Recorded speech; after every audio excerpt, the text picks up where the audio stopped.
नमस्ते। आज एक अकेला सब पर भारी पड़ गया।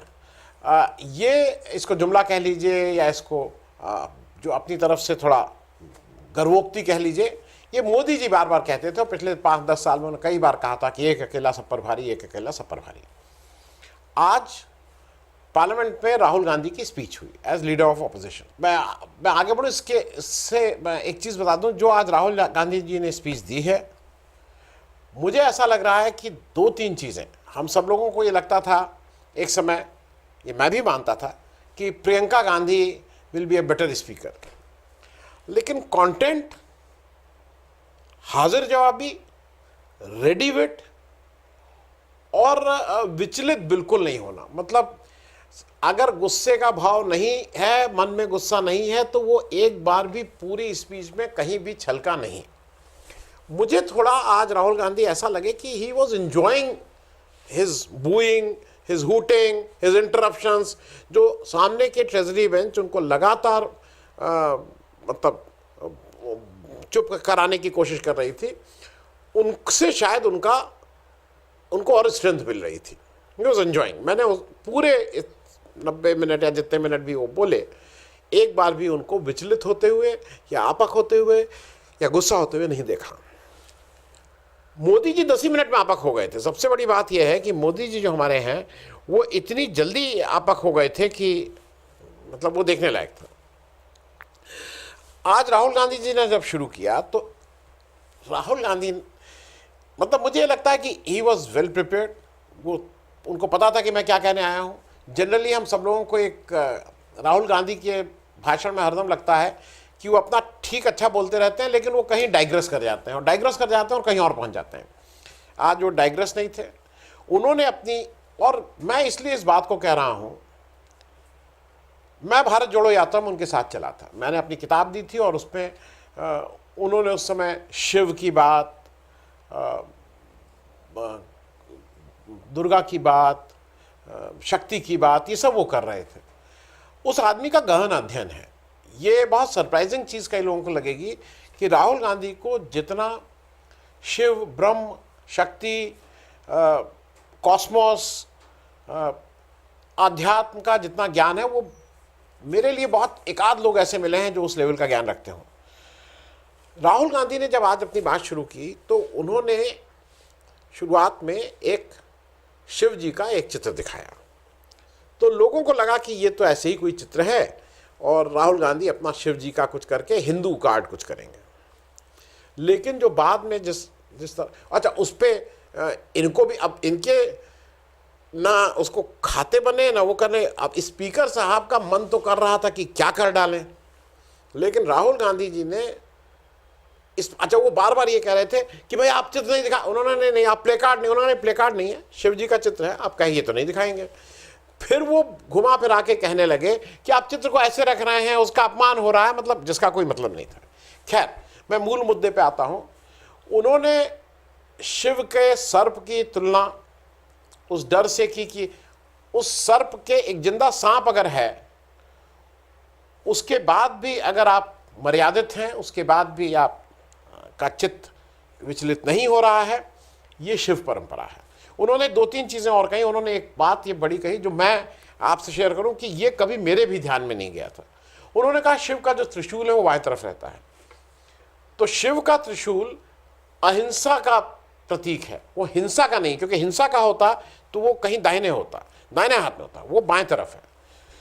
और एक बात जो उन्होंने कही, जो मुझे ऐसा लगता है कि जो बात मनन करेगा, मनीषी होगा, वो ये सब बातें समझ सकता है। उन्होंने कहा शिव की मुद्रा अभय की मुद्रा है, और अभय क्या कहता है, डरो मत, और ये उनकी बेसिक थीम रही। फिर उन्होंने थोड़ा ये भी कहा कि भाई वो अपने प्रधानमंत्री जी ने इस पूरे इलेक्शन के दौरान इतनी बिना सिर पैर की बातें कही हैं, क्या वो उसी में घिर गए हैं।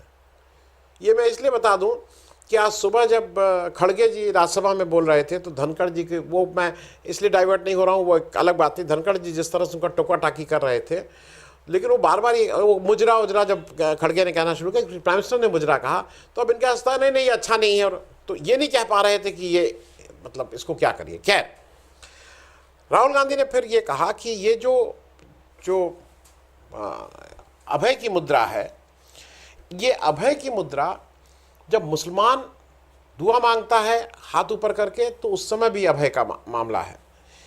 ये जब गुरु नानक का जो मुद्रा है वो भी अभय की मुद्रा है। ये भगवान बुद्ध की भी अभय की मुद्रा है। मैं ये कह रहा हूँ कि उन्होंने सारे धर्म में ये जो एक अंडरलाइन प्रिंसिपल है कि डरो मत, और दूसरा उन्होंने कहा कि हर धर्म में एक और चीज़ है, डरो मत डराओ मत। और उनका सीधे सीधे मामला इशारा था जिस तरह से बीजेपी और बीजेपी के जो शीर्ष नेतृत्व हैं, खास करके मोदी जी और अमित शाह जिस तरह से बिहेव करते हैं। एक ये भी बहुत सरप्राइजिंग बात थी कि आज मोदी जी सदन में थे। अब मोदी जी सदन में थे तो भाई अब राजनाथ सिंह और अमित शाह को रहना ही रहना था। वो भी एक अच्छा वाकया था कि जब मोदी जी राहुल गांधी की स्पीच में तो फंस गए थे, अब वो बीच में उठ भी नहीं सकते थे, जैसी खत्म हुई भगे। अब महुआ मैत्रा का उसका नंबर था, उसने वो पीछे था, अरे मोदी जी, अरे प्राइम मिनिस्टर सर आइए आइए। वो तो इतना जिसको कह रहे हैं वो गुहार लगा रही थी और लग रहा था कि वो भागे जा रहे हैं। और वो कही कि आप मेरी कंस्टिट्यूंसी में 2-2 बार आए थे, अरे यहाँ सुन तो लीजिए सुन तो लीजिए, लेकिन वो मोदी जी चले गए। उसके बाद जो क्योंकि जो उन्होंने कहा मोदी जी, फिर उन्होंने कहा कि जो मोदी जो हिंदू की परिभाषा ये लोग करते हैं, जो हिंसा की बात करते हैं, उस पर लेके बहुत हल्ला मचा। और उन्होंने ये भी कहा कि जब मोदी, हाँ ये सबसे बड़ी बात तो ये थी, मोदी जी से नहीं रहा गया। मोदी जी को इतना गुस्सा आया, अब क्योंकि वो तो नॉन बायोलॉजिकल, जो उन्होंने कहा भाई मोदी जी अगर नॉन बायोलॉजिकल है तो आंख से उसको भस्म कर सकते थे। मुझे लगा कि आज उन्होंने बख्श दिया राहुल गांधी को, नहीं तो आंख से भस्म ही कर देते। वो भी खड़े होकर उन्होंने कहा भाई हिंदू धर्म के ऊपर कोई ना हो। तो फिर मैं इसलिए कह रहा हूँ राहुल गांधी की मैं हाजिर जवाबी का कायल हो गया हूँ, जो तुरंत बात कहनी होती। जब उन्होंने कहा कि हिंदू धर्म के ऊपर, उन्होंने कहा मोदी जी, हिंदू समाज, बीजेपी हिंदू समाज नहीं है, आप हिंदू समाज नहीं हैं, आरएसएस हिंदू समाज का ठेका नहीं लिए हुए हैं, हम सब हिंदू हैं। और उसके बाद तो झड़ी लग गई। राहुल गांधी बोलते रहे, ये लोग टोकते रहे। और सबसे बड़ी बात यह है जिसको मैंने शुरू में कहा कि एक अकेला सब पर भारी में अमित शाह कम से कम 4 बार उठे। अमित शाह 4 बार उठे, मोदी जी 2 बार उठे। और मोदी जी को लगा कि मैं कहीं एक ऐसा करके राहुल गांधी को चित्त कर दूंगा, पप्पू बना दूंगा। फिर वो खड़े हुए, उन्होंने कहा कि भाई मैं विपक्ष के नेता को गंभीरता से लेना चाहता हूं। उनका अनाटोनी मैसेज था कि ये ऐसी उलझुल बातें कर रहे हैं। मोदी जी, जब आप मुजरे की बात, जब आप भैंस खोलने की बात, जब आप मंगलसूत्र की बात ये कर रहे थे तो वो कौन सी बातें थी? वो गंभीर बातें थी।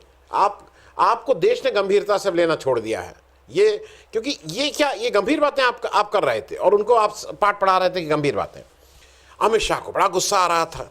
अमित शाह से अब इन लोग को वही है कि अमित शाह बोले अभय मुद्रा, आपातकाल क्या था, आपातकाल क्या था, वो आपातकाल में ही फंसे रह गए। अब एक एक करके जितने रण बांक रहे थे, सबको अपनी हाजिरी के साथ साथ मोदी जी के सामने ये भी दिखाना था कि भाई मैं देखिए, मैं आपके लिए बिल्कुल, मैंने अपनी जान आज लगा दी, प्राण बाजी पर लगा दी है। क्या लगाया? राजनाथ सिंह खड़े हुए, 2 बार खड़े होना पड़ा। शिवराज सिंह चौहान को राहुल गांधी को करने के लिए खड़ा होना पड़ा। भूपेंद्र यादव, निशिकांत दुबे की मैं बात ही नहीं कर रहा हूं। हाँ, किरण रिजिजू जी खड़े हो गए, रविशंकर प्रसाद खड़े हो, मतलब कौन नहीं था जो खड़े होकर इनकी टोकाटाकी नहीं कर रहा था। और जिनको बहुत कन्वीनियंटली स्पीकर बार बार उनको अवसर दे रहे थे कि वो इनको टोकें। राहुल गांधी ने फिर मोदी जी के जो फेल्योर का जो एक फहरिस्त है, उस फहरिस्त से लोकसभा को और देश को रूबरू कराया। उन्होंने अग्निवीर की योजना की बात की और अग्निवीर योजना पे फिर उन्होंने कहा क्या, राजनाथ सिंह ने क्या गलत बयानी कर रहे हैं। और अच्छा, अमित शाह हर दूसरी बार उठ के कहते थे कि राहुल लीडर ऑफ अपोजिशन को माफ़ी मांगनी चाहिए। मतलब जो आपके लीडर ऑफ द हाउस जो कर रहे थे, जिस तरह की भाषा का यूज़ करते हैं, तो इनको तो अगर एक बार माफ़ी मांगनी चाहिए तो उनको 100 बार माफ़ी मांगनी चाहिए। लेकिन ये सब चलता रहा। राहुल गांधी ने पहले अग्निवीर की बात की, उसने बताया कि कैसे वहाँ पे अगर अग्निवीर में कोई शहीद होता है। फिर इन लोगों ने कहा अग्निवीर बहुत अच्छी योजना है। राहुल गांधी ने 2 चीज़ें स्पष्ट की कि हमारी जब भी सरकार आएगी वो अग्निवीर को समाप्त करेगी। उन्होंने कहा कि अग्निवीर योजना फौज वालों से पूछिए, अग्निवीर से पूछिए कि कैसा है। और उन्होंने ये भी कहा कि ये केवल प्रधानमंत्री जी के मन की इच्छा थी और उसको बना कि ये अग्निवीर योजना बनी है। उन्होंने प्रधानमंत्री को सख्त शब्दों में, मुझे नहीं उम्मीद थी कि वो इतनी सख्ती से बोलेंगे, मणिपुर पे घेरा। उन्होंने मणिपुर पे साफ साफ कहा कि आप लोग कहाँ बैठे हुए हैं आप, और एक बार भी नहीं गए, आंसू पोंछने नहीं गए। उन्होंने कहा, मैंने आपसे कहा कि 2 शब्द बोल दीजिए, आपने 2 शब्द नहीं बोले। फिर उन्होंने ये भी कहा कि मैं पीएम का सम्मान करता हूँ। अच्छा, वो बीच में मुझे ऐसा लगता है ना कि कभी कभी कोई किसी चीज़ से चिढ़ने लगता है तो राहुल गांधी वो खटाखट खटाखट खटाखट उनको कहना भी ना भूले। फिर उन्होंने कहा कि भाई मोदी जी को तो भगवान से सीधे संदेश आता है, तो उधर जो आके कैसे, उन्होंने कहा मैं नहीं कह रहा हूँ, मोदी जी खुद ही बोलते हैं कि ये नॉन बायोलॉजिकल है। कहना हम जितने लोग यहाँ आए हैं बायोलॉजिकल, हम लोग पैदा हुए हैं, हम लोग मरेंगे, लेकिन मोदी जी तो नॉन बायोलॉजिकल हैं, ये खुद कहते हैं। और ये खुद ये भी कहते हैं कि इनका ईश्वर से डायरेक्ट संवाद है।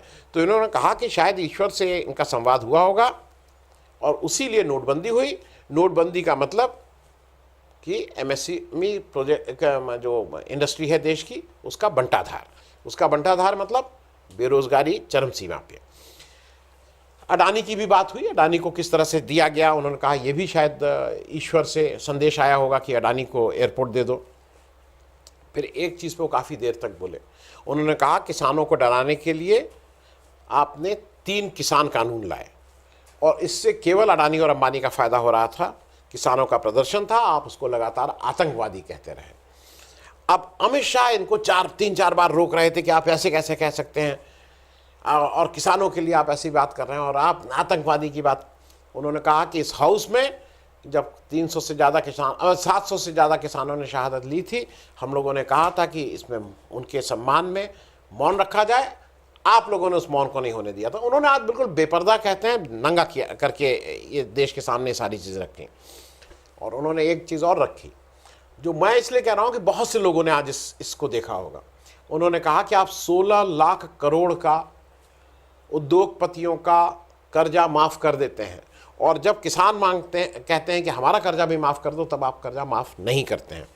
इस बीच शिवराज सिंह चौहान खड़े हो गए कि हम लोग एमएसपी देते हैं और आप गलत कह रहे हो, गलत बयानी। और फिर वही अमित शाह का माफ़ी मांग। इन्होंने कहा कि आप एमएसपी की लीगल गारंटी की बात हो रही है बार बार, आप उसको घुमाए फिराए नहीं। फिर वो आ गए स्टूडेंट्स की बात पे। उन्होंने कहा कि आप पिछले 1000 साल पहले की बात करते हैं, 1000 साल पहले भारत है। उन्होंने कहा थोड़ा इन बच्चों के भविष्य की बात कर लीजिए। नीट की उन्होंने सीधे बात की और उन्होंने कहा कि ये सारे प्रोफेशनल एग्ज़ाम अब कमर्शियल एग्ज़ाम होते जा रहे हैं। 7 साल में 70 बार पेपर लीक हुआ, इस पर कोई डिस्कशन करने को आप नहीं तैयार हैं। ये केवल और केवल बड़े आदमियों के बच्चों के लिए ही ये सारे प्रोफेशनल एग्ज़ाम होते हैं। जो गरीब घर का है वो अब इसमें आ ही नहीं सकता है, क्योंकि आपने ऐसा सिस्टम कर दिया है कि कोटा और यहाँ इतना महंगा कर दिया है कि आम आदमी गरीब का बच्चा अब इसमें नहीं आ सकता है। स्पीकर उनको लगातार टोकते रहे, लेकिन लीडर ऑफ अपोजिशन ने क्या करें, मतलब मन तो उनका कर ही रहा था, उनके भावभंगिमा से था।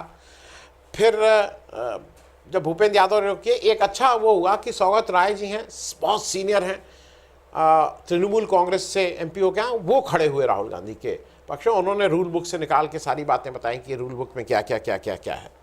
नीट के बारे में राहुल गांधी का ये कहना था कि आप जो बार बार ये काम कर दिए हैं, आम बच्चे का, आम स्टूडेंट का अब इससे विश्वास उठ गया है। और उन्होंने 1-2 बातें, मतलब जो मैं इसको कहता हूं, जो जैसे क्रेसेंडो नहीं बनता, उन्होंने धीरे धीरे अपने भाषण के लेवल को वहां पहुंचाया। मतलब मैं राहुल गांधी का मुझे ये है कि भाई ऐसे नेता हैं जो स्टेट्समैन हैं, लीड कर सकते हैं, लेकिन जितना आज उन्होंने जो भाषण दिया है वो हर भाषण उनका पहले से बेहतर होता जा रहा है। उन्होंने रोल ऑफ ऑपोजिशन लीडर का भी होता है, उन्होंने अपने रोल को कहा कि मैं लीडर ऑफ ऑपोजिशन हूँ, मेरा रोल क्या है। उन्होंने कहा कि मैं एक जगह मेंबर ऑफ पार्लियामेंट हूँ, साथ साथ मैं लीडर ऑफ ऑपोजिशन हूँ, और इस आइडिया ऑफ डेमोक्रेसी के लिए मेरा रोल यह है कि अगर मुझे अपने पर्सनल मेंबरशिप, मतलब as a member of this house और लीडर ऑफ ऑपोजिशन में करना है, तो leader of opposition will prevail. मुझे अपने मेंबर के उसको दबा के रखना होगा, पहले लीडर। और ये जब उन्होंने बात कही तो लोगों को लगा कि अच्छा ये कुछ ऐसे ही कह रहे हैं। फिर उन्होंने निशाना साधा। पहले उन्होंने जिसको कहते हैं ना वो किया, एक भूमिका बनाई और फिर निशाना साधा। उन्होंने स्पीकर के लिए कहा, उन्होंने स्पीकर के लिए कहा कि आप इंडियन डेमोक्रेसी के प्रहरी हैं, you are the last word, आप अंतिम व्यक्ति हैं। लेकिन उन्होंने साफ साफ कहा, उन्होंने कहा कि लेकिन आपको की दृष्टि सम होनी चाहिए, आप स्पीकर हैं, आपके लिए सब बराबर हैं। आप मेंबर ऑफ पार्लियामेंट बीजेपी के हैं, लेकिन जब आप स्पीकर की कुर्सी पर बैठ जा रहे हैं तो वो जो आपका दायित्व है वो प्रिवेल करना चाहिए आपके मेंबर ऑफ किसी पार्टी की मेंबरशिप से। उन्होंने कहा मैं आपको इसलिए बता रहा हूं कि आपके दो रोल हैं, एक मेंबर और एक। उन्होंने कहा जब मैं आपको जब हम लोग कॉन्ग्रेचुलेट करने गए, हम दोनों लोग गए, मैं गया, प्रधानमंत्री जी गए, कहने लगे आपने जब मुझसे हाथ मिलाया तो बहुत स्टिफ थे आप, और कहने लगे जब मोदी जी से आप हाथ मिला रहे थे तो आप बिल्कुल दोहरे हुए जा रहे थे, आप मतलब करके कहाँ नीचे दोहरे। तो इस पे अमित शाह फिर खड़े हो गए कि ये आरोप है और इस पे माफ़ी मांगे, हर चीज़ पे माफ़ी मांगे। तो स्पीकर इस पे ओम बिरला कहने लगे भाई मेरे संस्कार और मेरे घर में ये सिखाया गया है कि बड़ों का सम्मान करिए, और अगर ज़रूरत पड़े तो मैं बड़ों का पैर भी छू लूँगा, और जो मेरे बराबर हैं या छोटे हैं उनसे मैं बराबरी से बात करता हूँ। राहुल गांधी ने फिर उनको पकड़ा, जिसको कहते हैं ना on the wrong side, of side होता है खेल में कि वो ऑफ साइड है, फिर उनको ठीक से पकड़ा। उन्होंने कहा कि इस हाउस में स्पीकर सबसे बड़ा है, स्पीकर से ऊपर लोकसभा में कोई नहीं है। तो उनकी ये दलील कि वो लीडर ऑफ वो हाउस हैं, स्पीकर सबसे बड़ा है, और स्पीकर को किसी के सामने इस तरह से जो दोहरे होते जा रहे हैं वो नहीं है। वो आप बीजेपी पार्टी के मेंबर हैं तब जाके ये सब करिए, लेकिन जब आप स्पीकर के पद पे बैठे हैं तो आपको ये शोभा नहीं देता है। फिर उन्होंने अंतिम बात जो उन्होंने कही वो उन्होंने मोदी जी से एक तरह से कही। उन्होंने साफ साफ कहा कि don't spread hatred, don't spread violence, और ये सारी बातें उन्होंने कहीं तो बीजेपी के हर व्यक्ति से कि हर उससे कि आप don't spread hatred, don't spread violence and B fearful, डरिए मत, क्योंकि वो शुरू से कह रहे हैं कि डरो मत और डरिए मत। शिव का मंत्र ये है कि डरो मत और डरिए मत, जिसको गांधी ने किया, अहिंसा की बात की। और उन्होंने एक चीज़ और कहा कि सरकार को ये समझना चाहिए, बीजेपी को ये समझना चाहिए कि हम आपके दुश्मन नहीं हैं, आप सरकार हैं, हम बिल्कुल इसको स्वीकार करते हैं, आप जीत क्या हैं, आपने सरकार बनाई है ये हम जानते हैं, हम आपके दुश्मन नहीं हैं। और उन्होंने कहा ये सारी जो मैं आपसे बातें कर रहा हूं ये शिव के प्रिंसिपल है, शिव ने ये चीज़ें सिखाई हैं, रिस्पेक्ट करो, आदर दो, अफेक्शन, प्रेम, अहिंसा, और अगर कोई ऐसी चीज़ हो रही है तो अपने प्रिंसिपल, अपने कमिटमेंट के लिए स्टैंड अप। उन्होंने प्रधानमंत्री को काफ़ी इसमें आज सीख देने की कोशिश की, और फिर उन्होंने कहा कि भाई आपने सरकार बनाई है, आई कॉन्ग्रेचुलेट यू। तो वहाँ पिन ड्रॉप साइलेंस था, क्योंकि मोदी जी बैठे हैं, अगर किसी ने उसमें वो बजा दी तो मोदी जी तो मालूम नहीं उसका क्या कर देंगे। तो उन्होंने कहा अरे भाई एक्सेप्ट तो कर लीजिए कॉन्ग्रेचुलेशंस, वो भी बहुत एक्सेप्ट नहीं हुआ। फिर वो अमित शाह जब इन्होंने करके थैंक यू करके हो गया तो अमित शाह उठे कि इनके जो इन्होंने बोला उसके सत्यापन की जांच हो, उसके इन्होंने जो वो बोले हैं वो सत्य हैं कि नहीं, इस तरह की बात करें। स्पीकर ने कहा हम सत्यापन कराएंगे। मैं इस बात को इसलिए कह रहा हूँ कि तीन चीज़ें रेखांकित करूँ। आज राहुल गांधी ने एक लीडर ऑफ अपोजिशन के लिए एक अपनी जिम्मेदारी भी कहा। उन्होंने कहा देखिए मैं लीडर ऑफ अपोजिशन कोई कांग्रेस पार्टी का नहीं हूँ, मैं सारे ऑपोजिशंस का लीडर ऑफ अपोजिशन हूँ, और मेरे लिए अगर मेरी किसी ऑपोजिशन का कोई नेता अगर जेल जाता है तो मुझे उसका कष्ट है और मुझे उसके लिए बोलना है। उन्होंने अरविंद केजरीवाल की बात कही, उन्होंने हेमंत सोरेन की बात कही, उन्होंने कहा कि ये ऑपोजिशन के नेता हैं, अगर ये जा रहे हैं तो मेरी जिम्मेदारी है और मैं उस जिम्मेदारी को बखूबी निभाऊंगा। ये मोटे तौर पे आज का ये था, और मुझे ऐसा लगता है कि उसके बाद महुआ मोइत्रा बोल रही थी। महुआ मोइत्रा तो भाई बोलती हैं, उनकी एक स्टाइल है। वो मोदी जी जैसे ही राहुल गांधी खत्म हुआ, महुआ मोइत्रा खड़ी हुई, वो मोदी जी उठ के जाने लगे, वो पीछे से चिल्लाने लगे अरे मोदी जी मुझे ना। और फिर उन्होंने ये भी बताया कि मुझे आप लोगों ने पिछली बार नहीं बोलने दिया था जब लास्ट टाइम में हटी थी। तो एक अच्छा उन्होंने ये कहा कि आपका, और उन्होंने इस पे ऑब्जेक्ट किया कि जब सेनेगल लेके जब इस बार राष्ट्रपति आ रही थी तो जो लोकसभा के जो कर्मचारी लोग हैं वो सेनेगल लेके उनका स्वागत कर रहे थे, जो कि राजतंत्र का सिंबल है।